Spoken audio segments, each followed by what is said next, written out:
বলার সেতু শুধু আমাদের দরকার না, এটা আমাদের অধিকার। 24-এর এই জুলাই আন্দোলনে আমরা 50টির মতো প্রাণ আপনাদেরকে দিয়েছি। সামনে যেহেতু নির্বাচন, বলার মানুষ দেখবে কে বলা সেতুর পক্ষে ছিল আর কে ছিল না, সেই অনুযায়ী বলার মানুষ ব্যালটেও কিন্তু সিল মারবে। বলার পাওয়ার প্ল্যান্ট, বলার গ্যাস, ইন্টারকো কোম্পানির গ্যাস, সুন্দরবন কোম্পানির গ্যাস, সমস্ত গ্যাস আমরা বন্ধ করে দেব। রাত 8টার পরে যখন আমার বাবাকে নিয়ে হসপিটালে যাব, তখন মানসম্মত কোনো হসপিটাল আমরা পাই না। বলার মানুষ কখনো এই শাহবাগে আসেনি। বলার মানুষ এইরকম রাস্তায় নেমে আন্দোলন করার মানুষ না, সবকিছু শান্তভাবে সমাধান করার মানুষ। কিন্তু আজকে আমাদেরকে এই পর্যায়ে নিয়ে গেছে। আপনারা জানেন যে বিভিন্ন দেশে দ্বীপে টর্চার সেল থাকে, যেগুলো বিচ্ছিন্ন দ্বীপে থাকে। এইরকম আমরা একটা বিচ্ছিন্ন দ্বীপে আছি। আপনাদেরকে যদি বলতে চাই, বলার সেতু শুধু আমাদের দরকার না, এটা আমাদের অধিকার। কারণ আমাদের বলা থেকে আমরা আপনাদেরকে কি দিনা 24-এর এই জুলাই আন্দোলনে আমরা 50টির মতো প্রাণ আপনাদেরকে দিয়েছি। তারপর আপনারা কি চান আমাদের কাছ থেকে? আমি আরো বলতে চাই, আমাদের ওইখানে উপদেষ্টা নাই, আমাদের ওইখানে 24-এর জুলাই যেখানে উচ্চ পর্যায়ের মানুষ নাই, সেই বিদায় কি আমরা সেতু থেকে বঞ্চিত থাকবো? আমরা বঞ্চিত থাকতে চাই না। আমরা একটি কথা বলতে চাই যে আপনারা জানেন বলার স্বাস্থ্য খাত বা বলার হসপিটালগুলোর কি অবস্থা। যদি একটা উদাহরণ আপনাকে আমি দেই, বলার একটা রিপোর্ট যদি নিয়ে ঢাকায় আসি, ডাক্তার বলে যে আসলে এইটা তো বলার রিপোর্ট, আমাদের এখানে এটা অ্যালাউ না। আমাদের স্বাস্থ্য ব্যবস্থা কোন পর্যায়ে গেলে আমাদের রিপোর্ট এখানে বাতিল করে দিয়ে বলে নতুন করে আমাদেরকে এই রিপোর্ট করতে হবে। যেই ঢাকার রিপোর্ট দিয়ে 1 মাস ডাক্তারের কাছে গিয়ে সেই রিপোর্ট দিয়ে সাধারণ মানুষ চিকিৎসা নিতে পারতেছে, আমাদের ভোলার মানুষ সেটা পারতেছে না। আপনাদেরকে আর কি দিব? আরো জীবন লাগবে, আরো জীবন লাগবে। শাহবাগ থেকে নিয়ে যান, আমাদেরকে নিয়ে যান। আপনার এই যে লঞ্চ সিন্ডিকেট, যারা লঞ্চের ব্যবসা করে, তারা অনেকেই বলার উচ্চ পর্যায়ে আছে, তারা এই শাহবাগে নাই। তারা আছে লঞ্চ বাণিজ্যে। এই লঞ্চ যাবে সেই কোটি কোটি টাকার বিজনেসে তারা লিপ্ত। সেখানে অনেক বড় সিন্ডিকেট, তারা এই লঞ্চ ব্যবসার সাথে জড়িত। তারা এই আন্দোলনের পক্ষে মনে হয় না, কারণ তাদের কোনো বলিষ্ঠ কণ্ঠ আমরা দেখতে পাই না। আমরা স্পষ্ট ভাবে বলে দিতে চাই, সামনে যেহেতু নির্বাচন, বলার মানুষ দেখবে কে বলা সেতুর পক্ষে ছিল আর কে ছিল না, সেই অনুযায়ী বলার মানুষ ব্যালটেও কিন্তু সিল মারবে। এই জন্য আমি উপদেষ্টার দৃষ্টি আকর্ষণ করতে চাই যে অতি দ্রুত আমাদের সেতু বাস্তবায়ন করবেন। কেন? আপনারা সব পারেন। এই যে চট্টগ্রাম বন্দর সিগনেচার করলেন আমাদের উন্নয়নের জন্য, সবকিছু আপনারা বিভিন্ন চীনের সাথে, চায়নার সাথে, জাপানের সাথে পরিকল্পনা করতেছেন। আমাদেরকে এইভাবে একটা দাবি, আমাদের যে দাবিটা বলার 22 লক্ষ মানুষের দাবি, আপনি এটা সুন্দরভাবে একটা প্রক্রিয়ার মাধ্যমে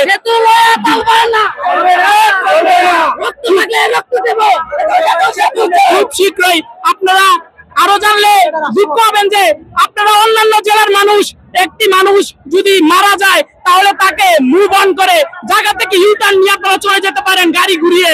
কিন্তু আমাদের বলার মানুষ যদি লঞ্চে মারা যায়, তাকে ইউটার্ন নিয়ে আর বাসায় ফিরানো যায় না।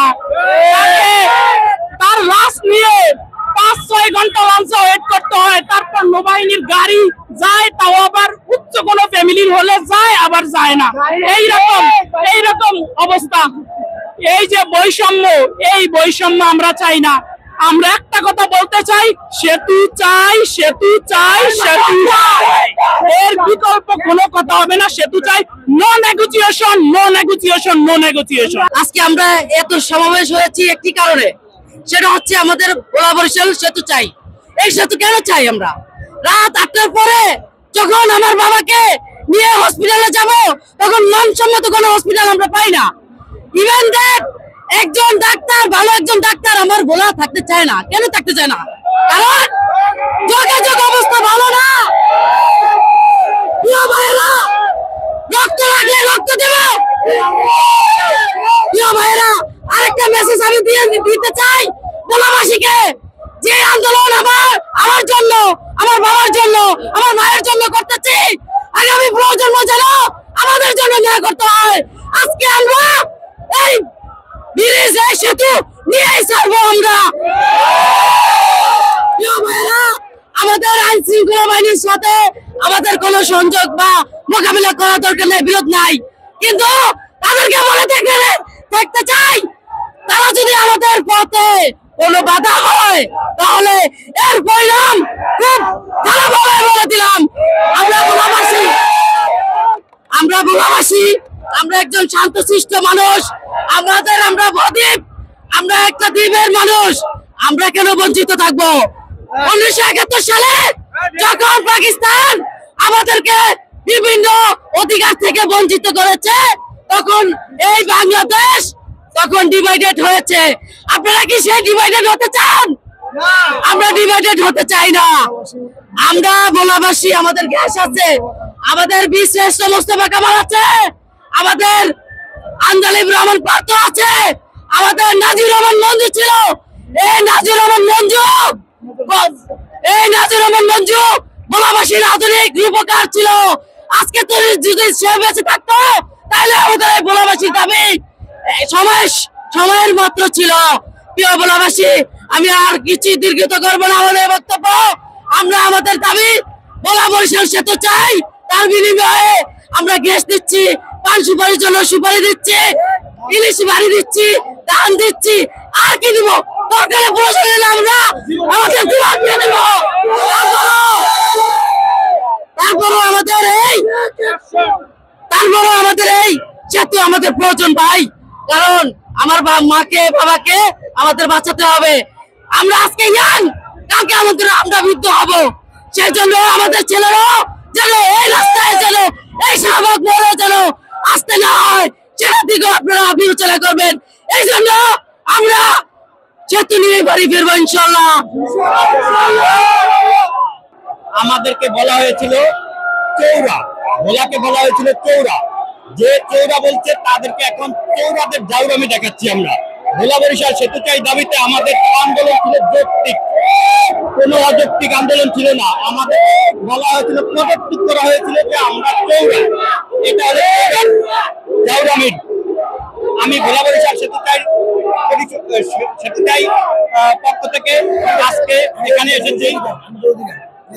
আজকে এটা আমাদের ন্যায্য অধিকার।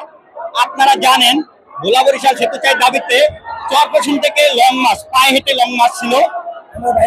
সেটা বেদুরিয়া কালাবাদুর নদী, বেদুরিয়া নদী, পদ্মা সেতু, সম্পূর্ণ নদীগুলোর সাথে আমার ভাইরা আছে। সেখানে আমি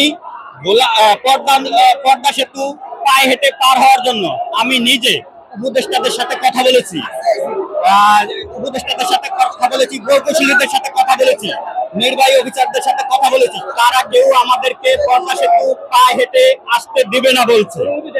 অনুমতি না দেওয়ার কারণে আমরা নদী ছাত্রে আসতে বাধ্য হয়েছি।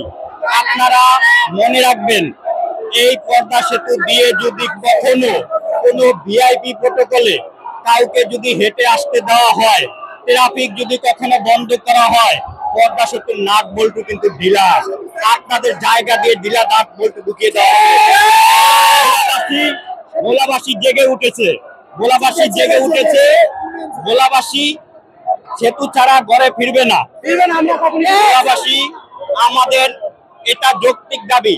আপনারা ভোলার গ্যাস শহরের মেন সাহেবদের রান্না করার জন্য ভোলার গ্যাস নয়, আমরা খুব শীঘ্রই ভোলার পাওয়ার প্ল্যান্ট, ভোলার গ্যাস, ইন্টারকো কোম্পানির গ্যাস, সুন্দরবন কোম্পানির গ্যাস, সমস্ত গ্যাস আমরা বন্ধ করে দেব শীঘ্রই, কালকের ভিতরেই হয়তোবা আপনারা দেখতে পাবেন।